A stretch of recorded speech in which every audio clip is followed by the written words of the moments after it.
KYS। तो अभी तक हमने सुना है KYC, मतलब नो योर कस्टमर। हर कोई वही बोलता है, चाहे बैंक में जाओ, चाहे मोबाइल का लेने में जाओ, कहीं भी जाओ, हमारी कंपनी वही बोलती है कि KYC। हम हमेशा हमारा पूरा एनर्जी लगा रहे हैं कि हमारे कस्टमर को जानने में, राइट? वो जो जरूरी है, बहुत जरूरी है, कस्टमर को जानना बहुत जरूरी है।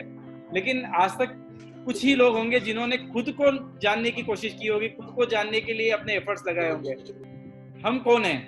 सबसे पहले ये जानना। हम तो हमारे कस्टमर को जान रहे, तो आज ये जानते हैं कि हम कौन है, थोड़ा डिटेल में जानते हैं इसको। तो हमारा जो शरीर है, जो दो चीजों से बना है, इससे पहले भी हमने डिस्कस किया है, मतलब बॉडी और सोल दोनों से बल्कि हम इंसान बनते हैं, बराबर? आत्मा और शरीर से दोनों से मिलके बनते हैं। दोनों भी कभी नष्ट नहीं होती, ये जानना जरूरी है कि ये दोनों कभी नष्ट नहीं होती। आत्मा भी नष्ट नहीं होता, शरीर भी नष्ट नहीं होता। एक ऐसे शरीर बनता है मैटर से, बराबर, पंचभूतों से बनता है, जो कि अपना फॉर्म को हमेशा चेंज करता है। और आत्मा बनता है एनर्जी से, सोल से। इंसान का बॉडी और सोल दोनों का निर्माण भी नहीं हो सकता और विनाश भी नहीं हो सकता है। अच्छी गहराई से समझिए इसको। इन दोनों का भी निर्माण भी नहीं हो सकता और विनाश भी नहीं हो सकता। जैसे बॉडी पंचभूतों से बनता है, मैटर से बनता है, वो हमेशा अपना फॉर्म चेंज करता है। मतलब वो अगर जिंदा रहेगा तो बॉडी रहेगा, वो किसी और चीज को खाएगा, वो फिर मर जाएगा, फिर गाड़ा जाएगा, कुछ और उसमें से निकलेगा। मतलब दुनिया में जितनी भी चीजें हमारी बनी हुई है, सब इन पंचभूतों से बनती है, बराबर? पंचभूत यानी जानते हैं ना? तो इन सभी से ये बनता है, पंचभूतों से ही बनता है। तो ये पंचभूतों से बनता है, हमेशा फॉर्म चेंज करता है। मतलब आज हम जिंदा है, बॉडी हमारी पंचभूतों से बनी है। एक बार हम मर गए, समझिए, मरने के बाद में बॉडी गाड़ दिया जाएगा, गाड़ने के बाद में फिर से वो मिट्टी में मिल जाएगा। कभी उसमें से कोई पौधा निकल सकता है, उस पौधे में से फ्रूट निकलेगा, फिर कुछ और निकलेगा, या उस मट्टी से कोई चीज बनाई जाएगी, या कोई क्रॉकरी बनाई जाएगी, कुछ भी बन सकती है। मतलब फॉर्म चेंज करता है, वो खत्म कभी नहीं होता है। हम समझते हैं कि खत्म होता है, खत्म नहीं होता, वो अपना चेंज करता है, फॉर्म को चेंज करता है। तो law of conservation of matter, matter can not be created not destroyed, just change from one form to another. Energy भी सेम है, energy can not be created not destroyed. हमने सब साइंस में पढ़ा है ये चीज। तो डिस्ट्रॉय क्या होता है ये समझना है। इन दोनों का, मैटर का और जो एनर्जी है, इन दोनों का जो संयोग है, एक कॉम्बिनेशन है, उससे जो शरीर बनता है या उससे जो चीज बनती है वो नष्ट होता है। मैटर कभी नष्ट नहीं होता है, हमारा आत्मा कभी नष्ट नहीं होता है। इन दोनों के संयोग से एक जीवन बना है। ये जीवन नष्ट हो जाएगा, ये टेम्पररी है, एक फॉर्म है, ये फॉर्म चेंज हो जाएगा। तो फिर हम कौन है ये समझना है कि वो आत्मा नष्ट नहीं होता है, शरीर का मैटर नष्ट नहीं होता, सब नहीं होता। फिर हम कौन है, हम क्या है, उसको समझते हैं। हम ह्यूमन बीइंग है, इंसान है, जो कि शरीर और आत्मा दोनों के मिलन से बनता है। तो जन्म एवं मरण के बीच का समय जो है वही जिंदगी है। जिंदगी एक्सीलेटर एवं ब्रेक के बीच की गति के बराबर है। जो स्पीड हमारा है एक्सीलेटर और ब्रेक के बीच का, वही जिंदगी है बस। जिस तरह सूर्य का उदय और अस्त दिखाई देता है, हमको दिखाई देता है ना, रोज सुबह सूर्य उगता है, सूर्य अस्त होता है, परंतु सूर्य का उदय अथवा अस्त कभी नहीं होता। वो कभी उदय नहीं होता, कभी अस्त नहीं होता है। आज यहाँ पे अगर सूर्योदय हुआ तो किसी और देश में अस्त होता रहता है, बराबर? उसी तरह जीवन जन्म की भांति प्रारंभ होता हुआ ये दिखाई देता है और मृत्यु की भांति पूर्ण होता हुआ दिखाई देता है। हमको लगता है कि ये जन्म की तरफ स्टार्ट हुआ और मृत्यु की भांति खत्म हुआ, लेकिन वैसा नहीं है। एग्जाम्पल देखिए, पानी है, नदियों से बह रहा है, एवापोरेशन हो जाता है सूर्य के इससे, फिर बादल बनेगा, फिर बरसेगा, फिर आ जाएगा। मतलब एक साइक्लिक है, ये साइकिल चलता ही रहता है कंटिन्यू। हम हमेशा मृत्यु को जीवन के विपरीत समझते हैं। अरे जीवन अच्छा है, मृत्यु अच्छा नहीं है, या मृत्यु ऑपोजिट है जीवन का समझते हैं। वो ऑपोजिट नहीं है।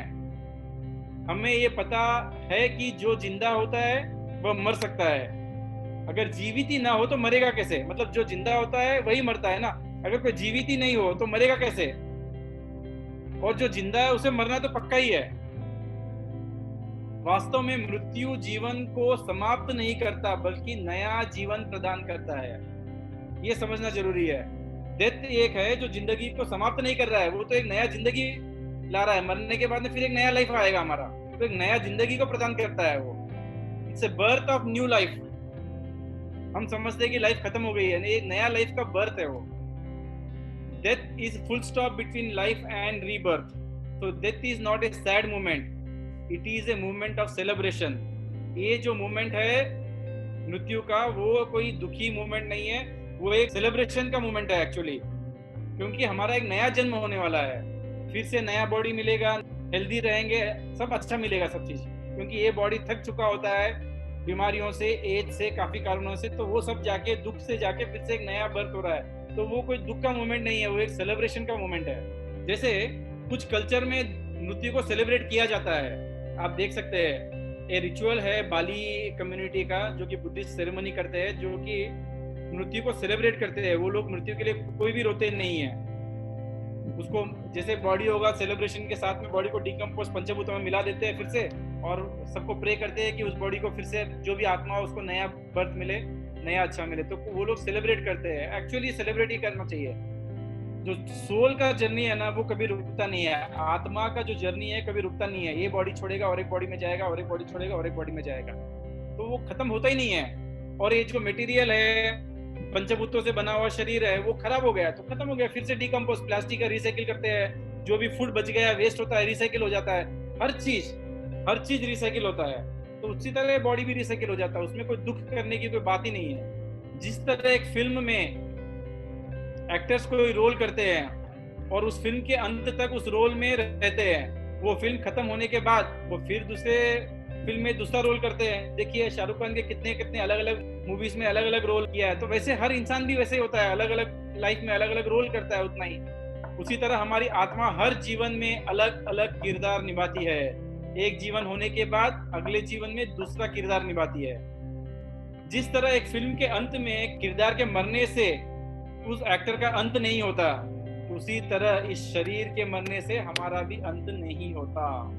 इस चीज को समझना जरूरी है। जिस दिन इस चीज को हम समझ गए तो हमको मृत्यु का डर कभी नहीं रहेगा, हम कभी भी मृत्यु से कभी नहीं डरेंगे। आत्मा समुद्र है तो लहरें जीवन की भांति है, आत्मा में जीवन रूपी लहर उठती है एंड समाप्त होती है। लहर का आदि अंत होता है, समुद्र का कभी नहीं होता, ये समझिए। लहर चालू होता है, बंद हो जाता है, उसका आदि और अंत होता है, समुद्र का कभी नहीं होता। लहर के अंत होने के बाद जो कुछ बचता है वो समुद्र है, शरीर के समाप्त होने के बाद जो कुछ बचता है वो आत्मा है। आत्मा की उपस्थिति से ही सांस लेना, हृदय के धड़कना, नाड़ियों में रक्त प्रवाहित होना आदि की क्रिया निरंतर चलती है। जब तक आत्मा शरीर के अंदर है तब तक ही शरीर के अंदर ये सारी क्रिया चलती है। जिस दिन आत्मा शरीर छोड़ के चली गई, सारा सिस्टम बंद हो जाता है। देह एक यंत्र है, एक इंस्ट्रूमेंट है बॉडी, और आत्मा उसके अंदर ऊर्जा है, पावर ऑफ एनर्जी है। बॉडी के लिए एक ड्रेस जैसा आवरण है, उसी तरह आत्मा के लिए शरीर एक आवरण है, मतलब आत्मा शरीर को पहनता है। हम जैसे हमारा शरीर एक ड्रेस को पहनता है, उसी तरह आत्मा शरीर को पहनता है। हमारा ये वाला जो ड्रेस है बहुत कम समय के लिए होता है, शरीर ज्यादा समय के लिए होता है, थोड़ा उतना ही। People change jobs for better opportunities, different learnings, break monotony, वही अलग अलग रीजंस के पीछे लोग अपना अपना जॉब चेंज करते हैं। उसी तरह आत्मा भी अपना शरीर डिफरेंट लाइफ्स में चेंज करता है। इस चीज को समझना चाहिए। जिस तरह अलग अलग बल्ब अलग अलग रंग आकार के होते हुए भी उन सब में प्रवाहित इलेक्ट्रिसिटी चैतन्य एक ही होती है, उसी तरह हम सब का शरीर अलग अलग पर प्रत्येक की आत्मा चैतन्य एक ही है। मतलब हम सबका शरीर अलग अलग है, अलग अलग बल्ब की तरह, लेकिन अंदर चलने वाला जो एनर्जी है, जो पावर है, एक ही है। सबका आत्मा का सोर्स एक ही है, समझा ना। कोई एक अगर बल्ब उड़ गया तो बाकी सारे बल्ब का बंद होना नहीं होता है ना, बाकी सब में चलता ही रहता है। उसी तरह हमारे शरीर में भी सबके अंदर में एक सोर्स का, इलेक्ट्रिसिटी का सोर्स है, पावर का सोर्स है, जो कि आत्मा है, और उसका सुपर सोर्स है परमात्मा। वहां से हमारी इलेक्ट्रिसिटी का मिलता है, और हम उसी तरह बल्ब की तरह चलते रहते हैं, अलग अलग बल्ब की तरह अलग अलग इंसान है। तो ये आत्मा आती कहाँ से है? हमने ये सब समझ लिया कि हम कौन है। अभी तक सबको ध्यान में आ चुका होगा कि हम शरीर नहीं है, हम आत्मा है, जो कि इस शरीर के अंदर है। हम अविनाशी है, कभी मरते नहीं।